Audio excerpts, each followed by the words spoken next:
ગાંધીના ગુજરાતમાં જાહેરમાં દારૂની મહેફિલ। અમદાવાદ ઇસ્કોન બ્રિજનો એક વિડીયો વાયરલ થયો છે, જ્યાં જાહેરમાં દારૂની મહેફિલ થઈ રહી છે। ખુલ્લેઆમ નબીરાઓ નશો કરતા જોવા મળ્યા। 5 થી 7 યુવકો જાહેરમાં દારૂની મહેફિલ કરી।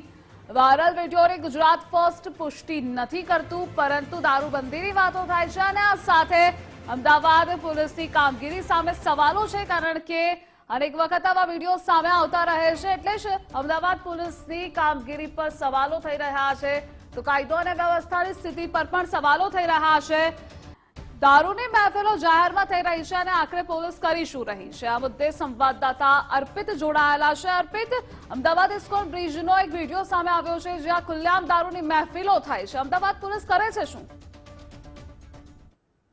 વિડીયો વાયરલ થયો છે અને વિડીયો હાલ સામે આવ્યો છે, જેમાં 5 થી 7 લોકો છે। આ લોકો દારૂની મહેફિલ માણી રહ્યા છે। દારૂની મહેફિલ પણ એવી રીતે કે જાણે કોઈ પણ પ્રકારનો ડર હોય ન હોય એ પ્રકારની પરિસ્થિતિ આ વિડીયોમાં જોવા મળી રહી છે। દારૂની મહેફિલની સાથે લાઉડ સ્પીકર પર મ્યુઝિક પણ માણી રહ્યા છે અને સાથે સાથે દારૂની મહેફિલ તેઓ માણતા જોવા મળી રહ્યા છે।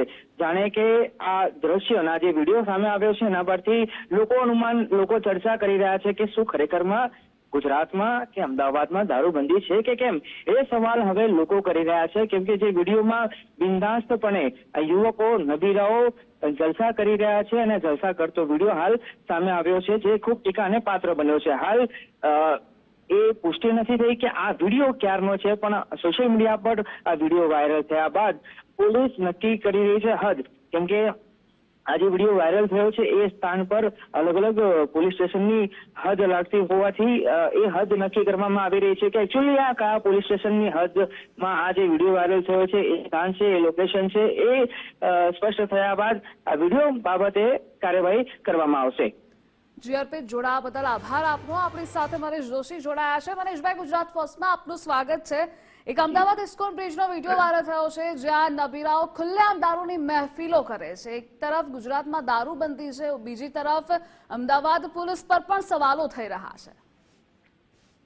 ગુજરાત ફર્સ્ટની સ્ક્રીન ઉપરના દ્રશ્યો આપણા સૌના માટે ચિંતાજનક છે અને ગુજરાત માટે પણ ચિંતાજનક। ગુજરાતમાં નશાબંધીનો કાયદો કાગળ ઉપર એવું વારંવાર તો આપણે કહીએ છીએ, પણ આ એને વધુ એક હકીકતને ઉજાગર કરતો વિડીયો અત્યારે ગુજરાત ફર્સ્ટની સ્ક્રીન ઉપર છે।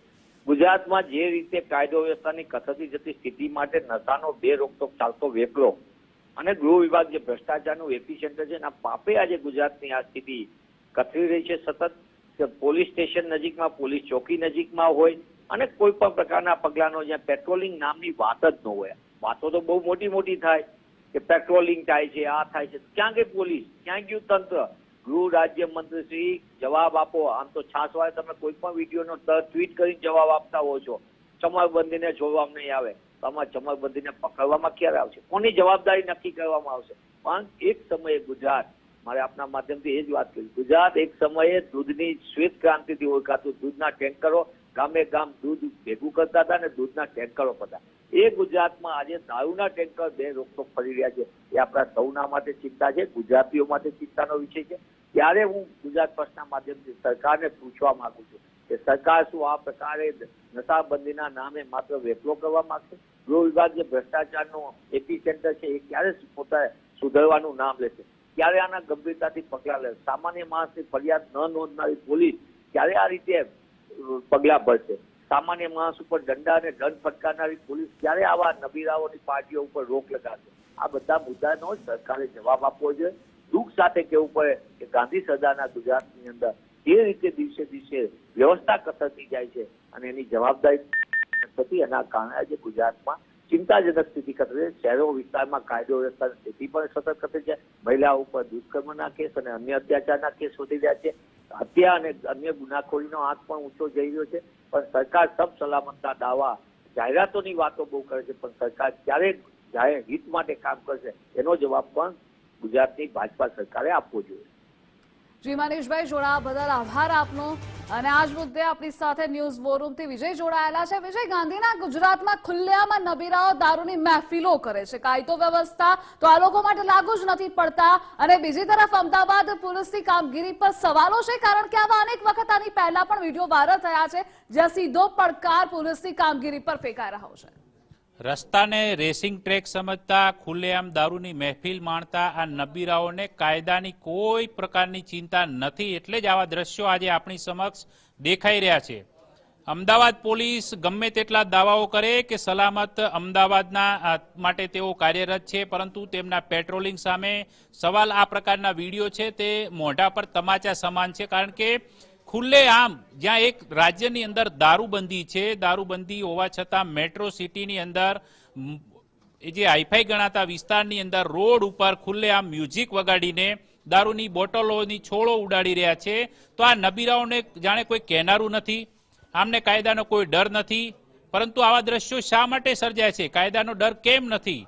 તો આ કારણ એક જ સામે આવે છે ઉડીને કે જેના હાથમાં સમગ્ર વ્યવસ્થાની જવાબદારી છે, જેના હાથમાં કાયદો વ્યવસ્થા જાળવવાની જવાબદારી છે, એ પોલીસ તંત્રની નિષ્ક્રિયતા હોય તેવું સ્પષ્ટપણે અહીં વર્તાઈ આવે છે.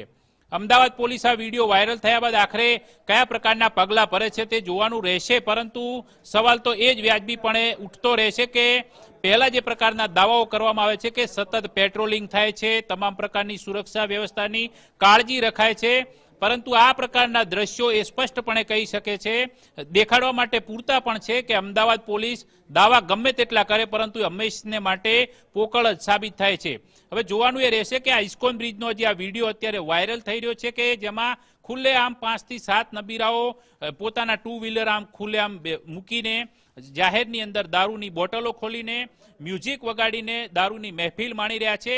કારણ કે એમને કાયદાનો ડર નથી રહ્યો, ત્યારે જ આ પ્રકારની ઘટના છે અમદાવાદમાં સ્પષ્ટપણે દેખાઈ આવે છે. પણ ધ્રુવી શાહ એ સવાલ તો ઉભો જ છે કે અમદાવાદ પોલીસ આ વાયરલ વિડીયો બાદ કેવી કાર્યવાહી કરે છે, આ નબીરાઓને કયા પ્રકારનો પાઠ ભણાવે છે, અને ફરીથી આવા જ બીજા જે નબીરાઓ છે જે આ પ્રકારના કૃત્યો કરતા અટકે છે કે કેમ, એ સમય આવશે ત્યારે જોવા મળશે. પરંતુ જો ઠોસ કાર્યવાહી થશે તો જ આ પ્રકારના આવી ઘટનાઓ પર અંકુશ લાગી શકાશે. બાકી તો લાગતું નથી કે અમદાવાદ પોલીસ જે પ્રકારના દાવા કરે છે એ અનુસંધાને આવી ઘટનાઓ ફરીથી ગુજરાતમાં અમદાવાદમાં રોકી શકાય. જી વિજય, જોડાવા બદલ આભાર આપનો.